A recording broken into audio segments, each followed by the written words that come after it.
ओम शांति। 5 दिसंबर 2020 की बाप दादा की साकार मुरली के सार में बाबा ने कहा, मीठे बच्चे अब घर जाना है, इसलिए देही अभिमानी बनो। एक बाप को याद करो तो अंतमति सो गति हो जाएगी।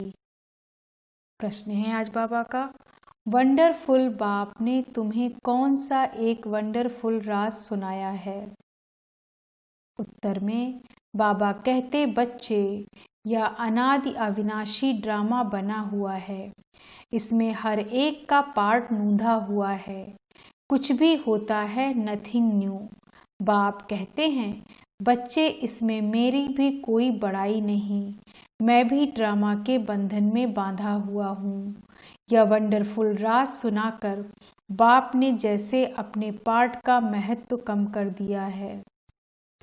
गीत है आज का, आखिर वह दिन आया आज।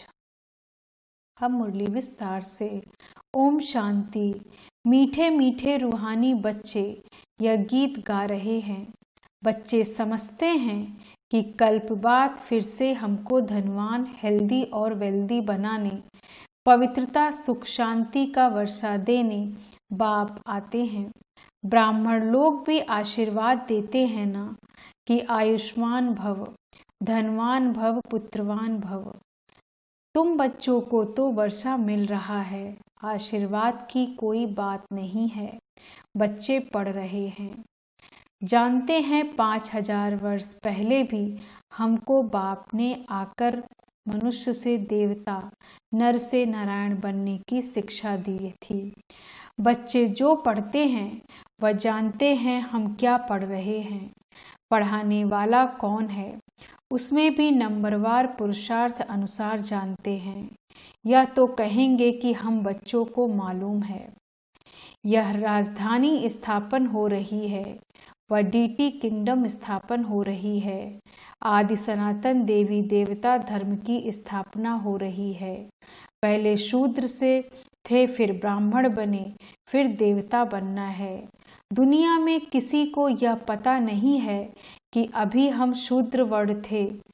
तुम बच्चे समझते हो, यह तो सत्य बात है। बाप सत्य बताकर सचखंड की स्थापना कर रहे हैं। सतयुग में झूठ, बाप आदि कुछ भी नहीं होता, पाप आदि कुछ भी नहीं होता। कलयुग में ही अजामिल पाप आत्माएं होती हैं। यह समय बिल्कुल रौरव नरक ही है। दिन प्रतिदिन रौरव नरक दिखाई पड़ता है। मनुष्य ऐसा ऐसा कर्तव्य करते रहेंगे जो समझेंगे बिल्कुल ही तमो प्रधान दुनिया बनती जा रही है। इसमें भी काम महाशत्रु है। कोई मुश्किल पवित्र शुद्ध रह सकता है।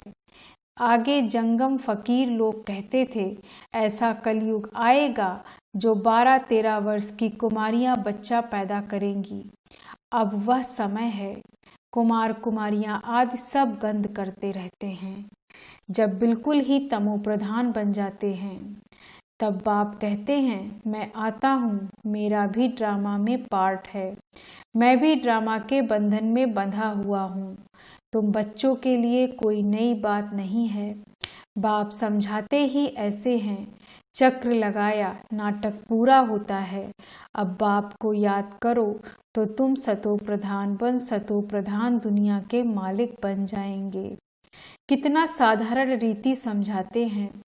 बाप कोई अपने पार्ट को इतना महत्व नहीं देते। यह तो मेरा पार्ट है, नई बात नहीं। हर 5000 वर्ष बाद मुझे आना पड़ता है।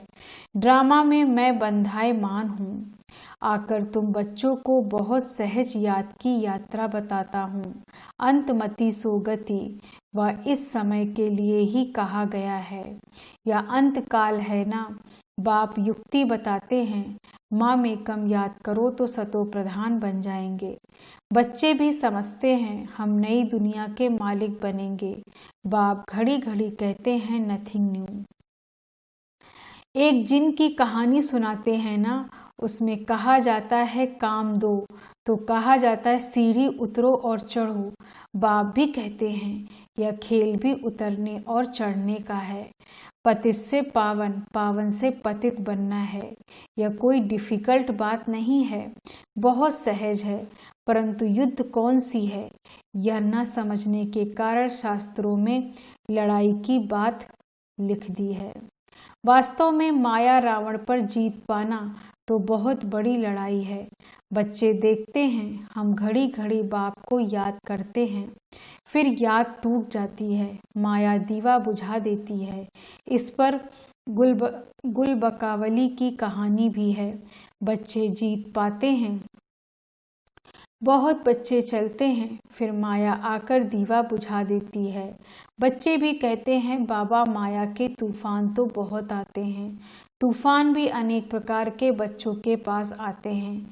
कभी कभी तो ऐसा तूफान जोर से आता है जो 8-10 वर्ष के पुराने बच्चे अच्छे अच्छे झाड़ भी गिर पड़ते हैं। बच्चे जानते हैं, वर्णन भी करते हैं, अच्छे अच्छे माला के दाने थे, आज हैं ही नहीं। यह भी मिसाल है, गज को ग्रह ने खाया। यह है माया का तूफान। बाप कहते हैं, इन 5 विकारों से संभाल रखो, याद में रहेंगे तो मजबूत हो जाएंगे। देही अभिमानी बनो। यह शिक्षा बाप की एक ही बार मिलती है। ऐसा कभी और कोई कहेंगे नहीं कि तुम आत्म अभिमानी बनो। सतयुग में भी ऐसा नहीं कहेंगे। नाम रूप देश काल सब याद रहता ही है। इस समय तुमको समझाता हूँ, अब वापस घर जाना है। तुम पहले सतो प्रधान थे, सतो रजो तमो में तुमने पूरे 84 जन्म लिए हैं। उसमें भी नंबर 1 यह ब्रह्मा है। औरों के 83 जन्म भी हो सकते हैं, इनके लिए पूरे 84 जन्म हैं। यह पहले पहले श्री नारायण थे, इनके लिए कहते गोया सबके लिए समझ जाते। बहुत जन्मों के अंत में ज्ञान लेकर फिर वह नारायण बनते हैं। झाड़ में भी दिखाया है ना, यहाँ श्री नारायण और पिछाड़ी में ब्रह्मा खड़ा है। नीचे राजयोग सीख रहे हैं।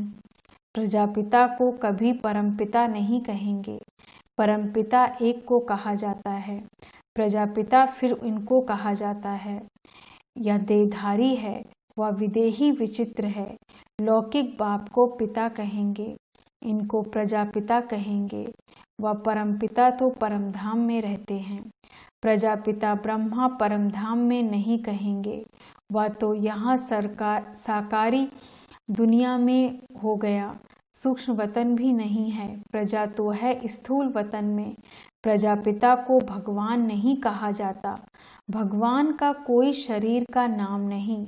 मनुष्य तन जिस पर नाम पड़ते हैं उनसे वह न्यारा है। आत्माएं वहाँ रहती हैं तो स्थूल नाम रूप से न्यारी हैं, परंतु आत्मा तो है ना। साधु संत आदि कुछ भी नहीं जानते, वो लोग सिर्फ घरवार छोड़ते हैं। बाकी दुनिया में विकारों के अनुभवी तो है ना। छोटे बच्चों को कुछ भी पता नहीं है, इसलिए उनको महात्मा कहा जाता है। 5 विकारों का उनको पता ही नहीं रहता। छोटे बच्चों को पवित्र कहा जाता है। इस समय तो कोई पवित्र आत्मा हो नहीं सकती। छोटे से बड़ा होकर फिर पतित तो कहेंगे ही ना। बाप समझाते हैं, सबका अलग अलग पार्ट इस ड्रामा में नूंधा है। इस चक्र में कितने शरीर लेते हैं, कितने कर्म करते हैं, जो सब रिपीट होना है। पहले पहले आत्मा को पहचानना है। इतनी छोटी आत्मा में 84 जन्मों का अविनाशी पार्ट भरा हुआ है। यही है सबसे वंडरफुल बात। आत्मा की अविनाशी है, ड्रामा भी अविनाशी है, बना बनाया है। ऐसे नहीं कहेंगे कि कब से शुरू हुआ। कुदरत कहते हैं ना, आत्मा कैसी है या ड्रामा कैसे बना हुआ है, इसमें कोई कुछ नहीं कर सकता। जैसे समुद्र अथवा आकाश का अंत नहीं निकाल सकते, यह अविनाशी ड्रामा है। कितना वंडर लगता है। जैसे बाबा वंडरफुल वैसे ज्ञान भी वंडरफुल है। कभी कोई बता न सके। इतने सब एक्टर्स अपना अपना पार्ट बजाते ही आते हैं। नाटक कब बना यह कोई प्रश्न उठा नहीं सकता। बहुत कहते हैं भगवान को क्या पड़ी थी जो दुख सुख की दुनिया बैठ बनाई। अरे यह तो अनादि है, प्रलय आदि होती नहीं, बनी बनाई है। ऐसे थोड़े ही कह सकते कि यह क्यों बनाई। आत्मा का ज्ञान भी बाप तुमको तब सुनाते हैं जब समझदार बनते हो, तो तुम दिन प्रतिदिन उन्नति को पाते रहते हो।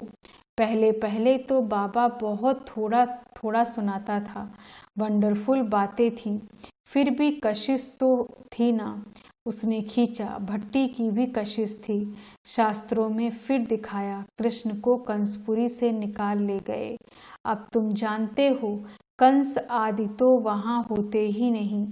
गीता, भागवत, महाभारत यह सब कनेक्शन रखते हैं तो कुछ भी नहीं। समझते हैं यह दशहरा आदि तो परंपरा से चला आता है। रावण क्या चीज है यह भी कोई जानते नहीं। जो भी देवी देवता थे वह नीचे उतरते उतरते पतित बन गए।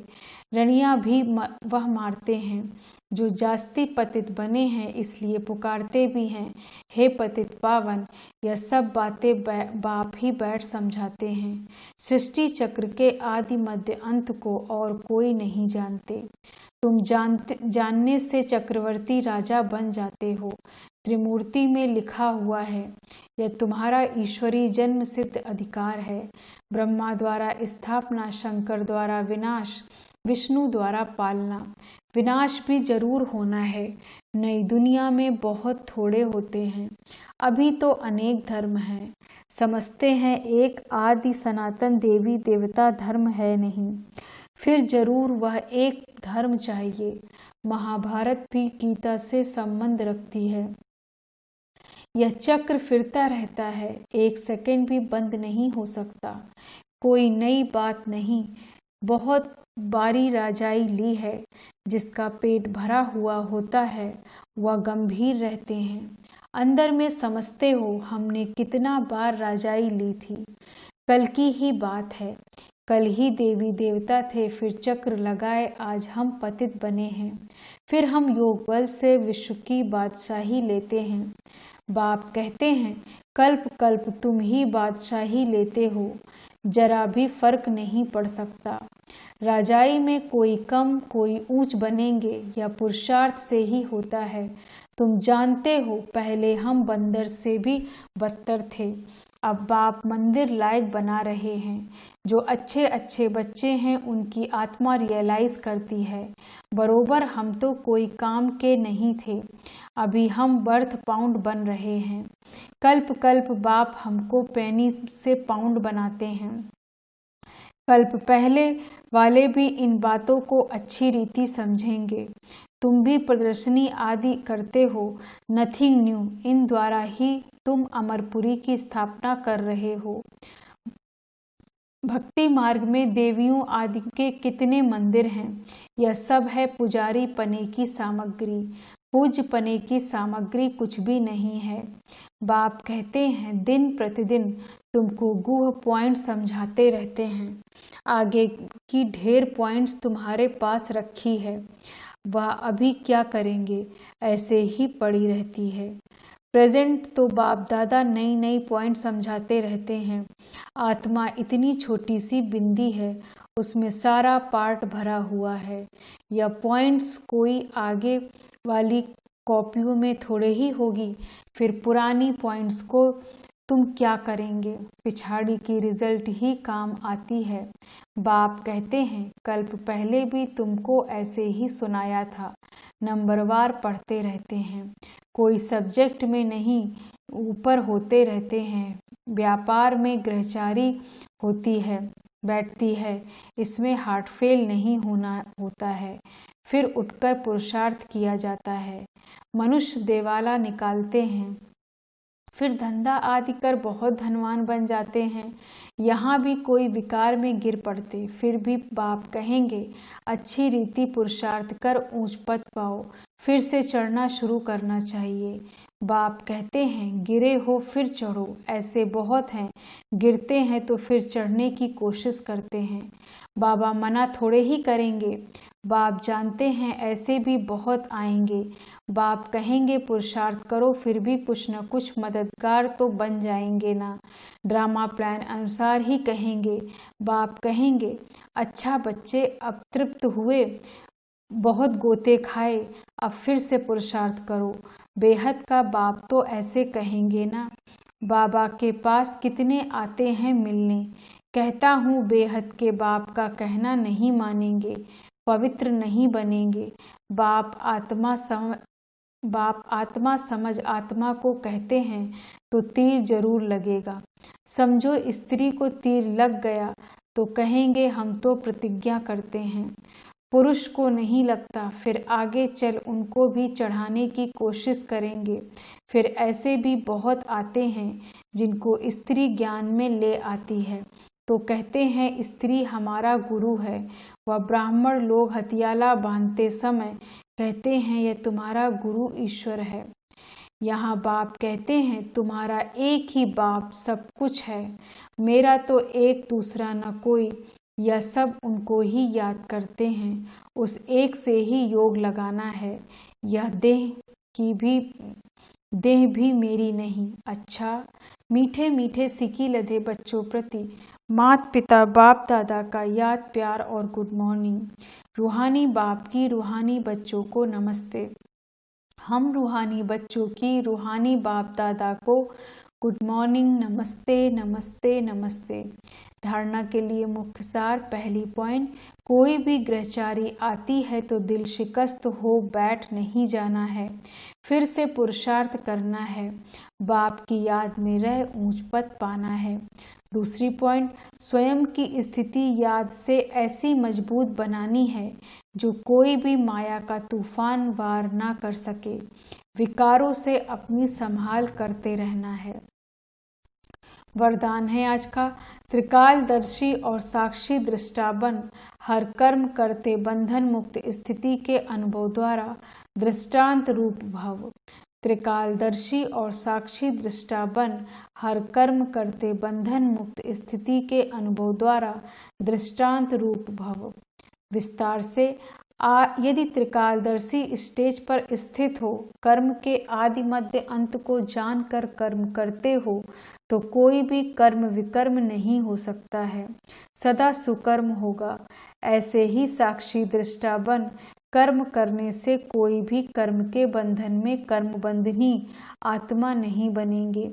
कर्म का फल श्रेष्ठ होने के कारण कर्म संबंध में आएंगे, बंधन में नहीं। कर्म करते न्यारे और प्यारे रहेंगे तो अनेक आत्माओं के सामने दृष्टांत रूप अर्थात एग्जाम्पल बन जाएंगे। स्लोगन है आज का, जो मन से सदा संतुष्ट है वही डबल लाइट है। जो मन से सदा संतुष्ट है वही डबल लाइट है। ओम शांति। धन्यवाद बाबा। धन्यवाद।